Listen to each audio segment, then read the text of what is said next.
Good morning po sa inyong lahat. Good morning. Good morning po ulit ang katabi natin, please. Good morning.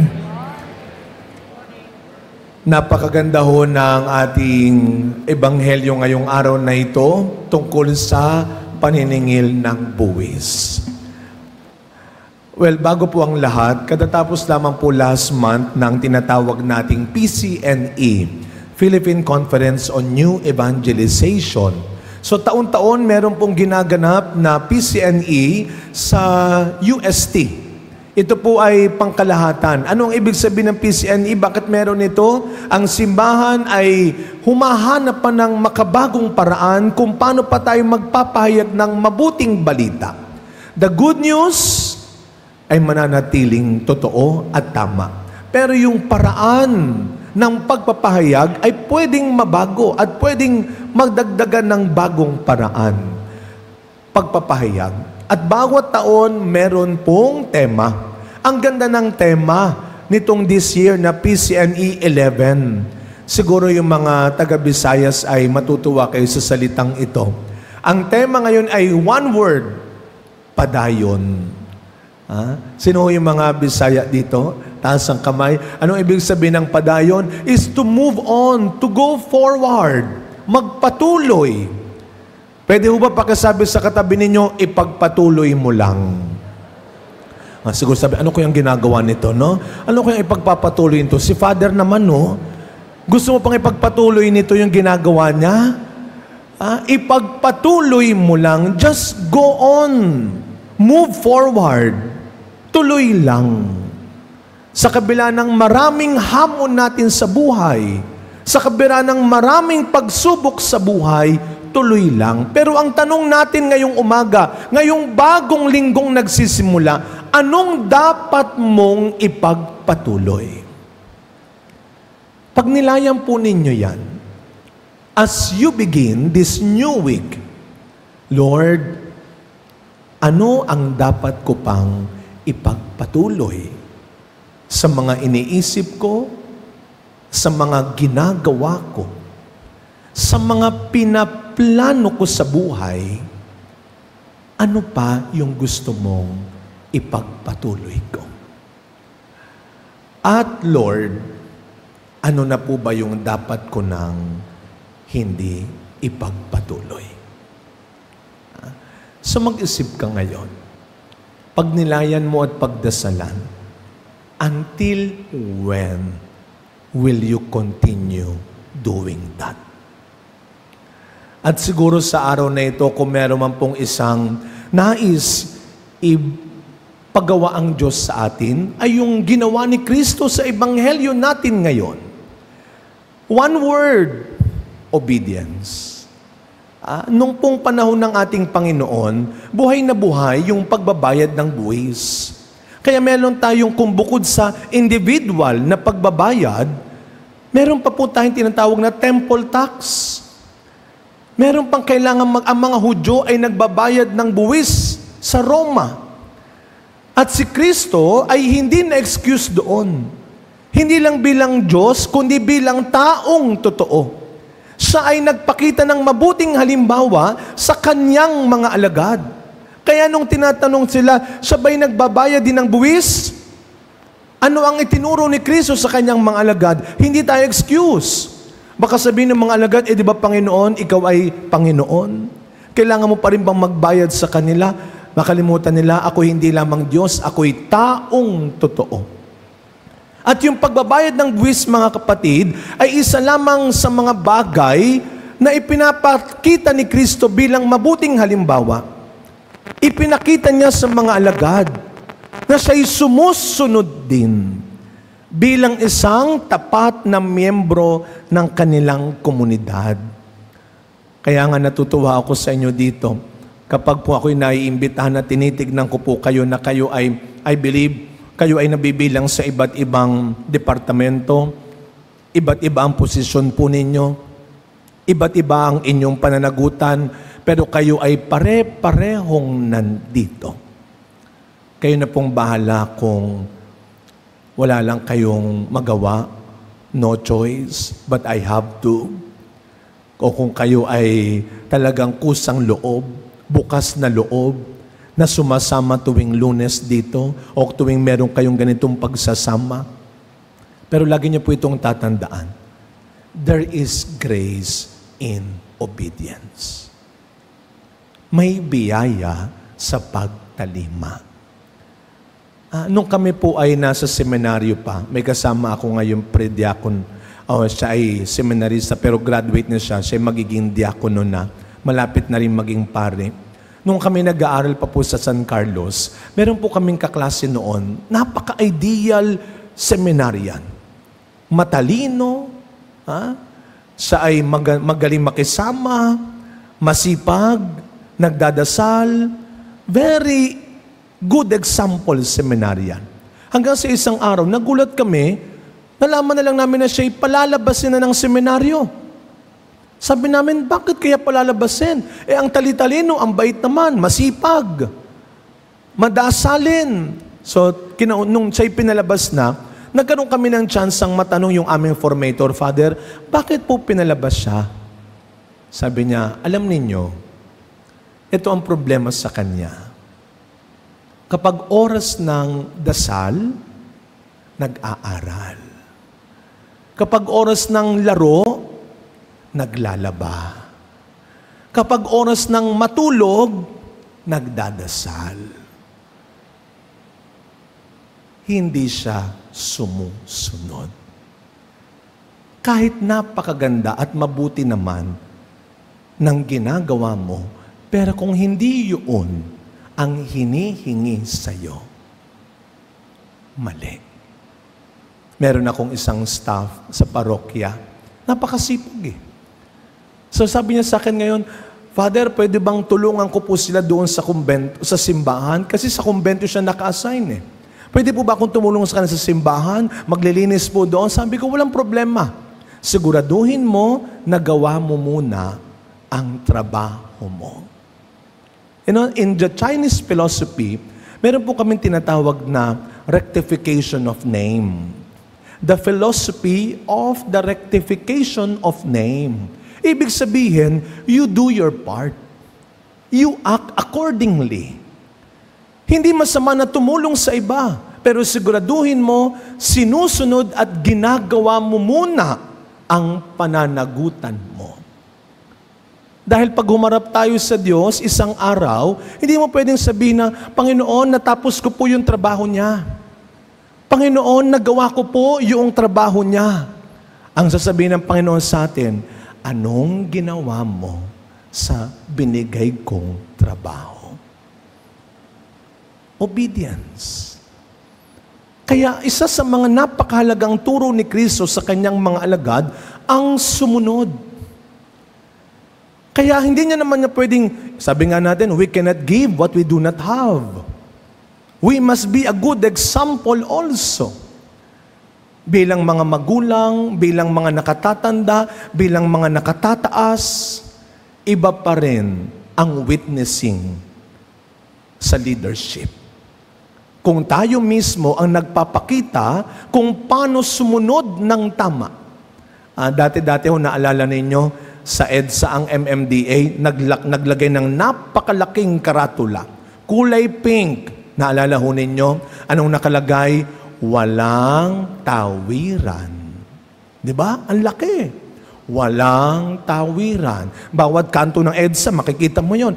Pero meron pa rin tumatawid.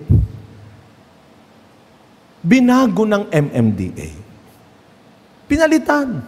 Walang tawiran nakamamatay. Naalala ho ninyo? Walang tawiran nakamamatay. Pero meron pa rin hindi sumusunod. Nakakatakot na kako, baka biglang baguhin ng MMDA. Walang tawiran papatayin. Ayaw nating sumunod. Abay, siguro ho kung meron man tayong unang natutunang aral, nung pinakabata pa tayo, ano ho yun? Ano ang unang itinuro sa atin nung bata tayo? First lesson, obedience. Naalala ho niyo sabi ng nanay niyo sa inyo, anak, gusto niyo po maalala kung ano yung unang tinuro sa atin. Total, maaga pa naman po, no? Tayo ay mag-shake-shake ng ating katawan. Taas nyo nga po yung kanang kamay ninyo. Lahat po tayo. Kanang kamay, taas lang po. Shake-shake ko. Malalaman yung mga may rayuma na dito pag hindi na gumagalaw yan. No? Tapos po, stop. Tapos dahan-dahan po mga kapatid, dahan-dahan with feelings. Sasarado natin ng dahan-dahan. Close. Open. Close. Open. Close. Open. Close. Open. Yan ang unang tinuro ng magulang natin. Anak, follow me. Close. Close daw, nakaganyan naman. Close. Open. Tapos sabi ng nanay at tatay natin, sabihin mo nga, Papa. Mami. Obedience. Sumusunod naman tayo. Pero habang tumatanda tayo, habang marami na tayong masyadong nalalaman at kayang gawin, ang hirap na. Ang buhay ng tao ay umiikot din talaga. Siguro, yung may mga magulang na inaalagaan, parang last week lang ho, o nung Friday, nagmisa ako sa Quiapo. After ng misa ko sa Quiapo, talagang right after that, nasa LRT ako, pabalik na ako ng parokya sa Quirino. Nakita ko, ang daming miss call ng kapatid ko. So, pag may mga ganyan kay miss call na marami, natataranta kayo, no? Kinakabahan na kayo, ano nangyari? Mukhang may something wrong. Bakit tuloy-tuloy ang miss call? And true enough, nung tinawagan ko yung kapatid ko, ang sabi niya, tatakbo namin si mama sa ER.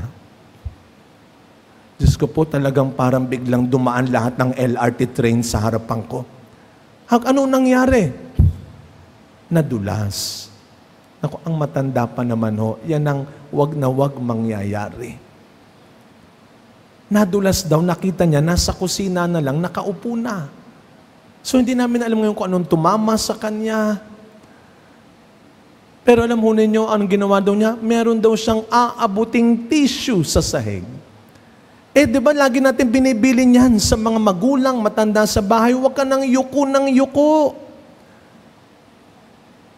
Sa isip-isip ko, mukhang nandito na tayo sa pangalawang yugto ng pagiging magnanay natin.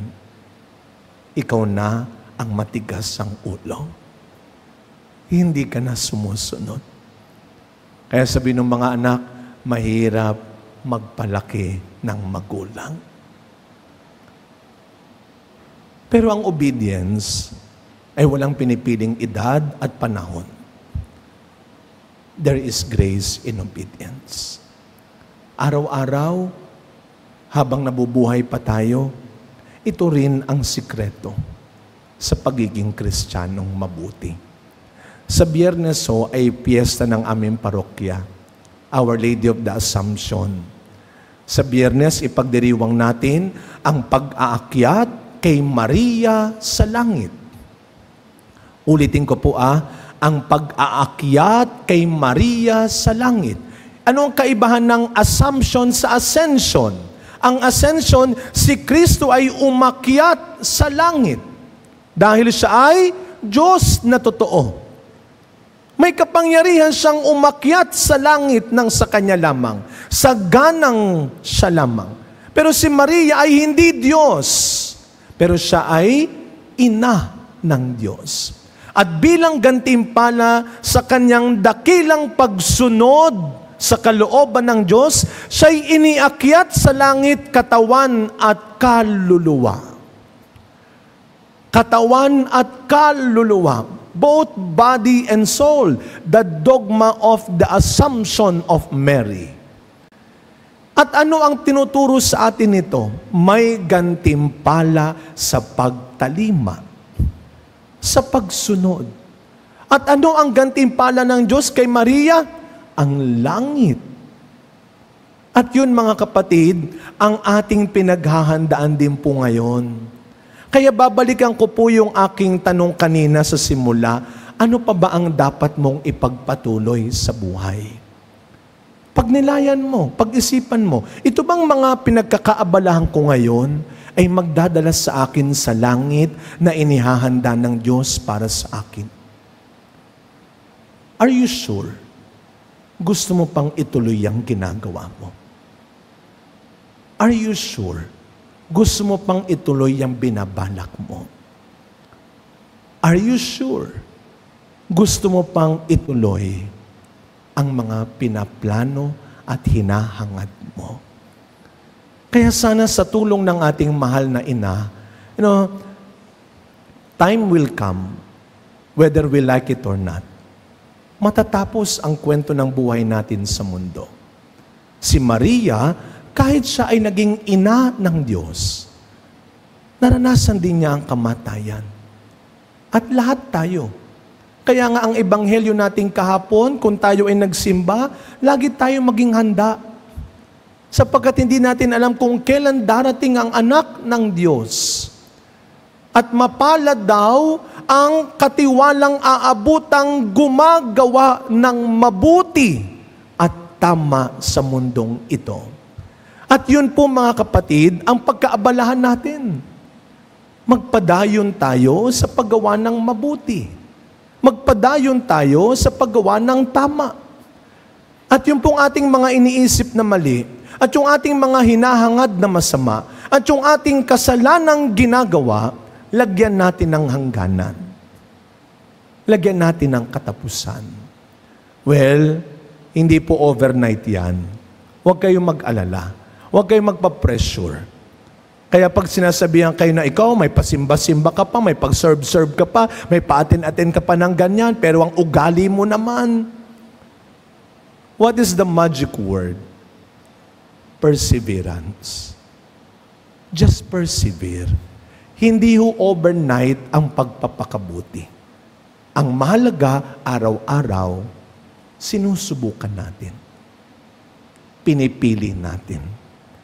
Kaya sa araw na ito, mga kapatid, sa pagsisimula ho ng inyong bagong linggo, lagi nating tatandaan. Araw-araw, tuwing tayo ay binibigyan pa ng bagong umaga, naniniwala at nagtitiwala ang Diyos na kaya pa rin nating tumalima. We can all have the grace to obey. Walang mawawala sa mga taong tumatalima.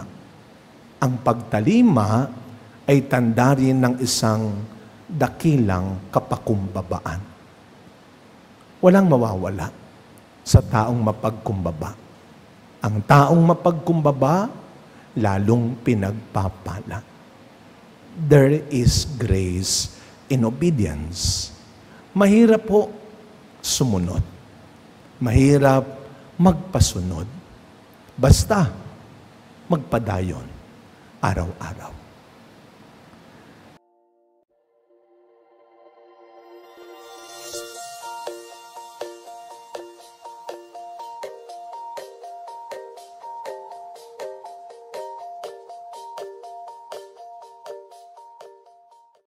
Thank you for joining us.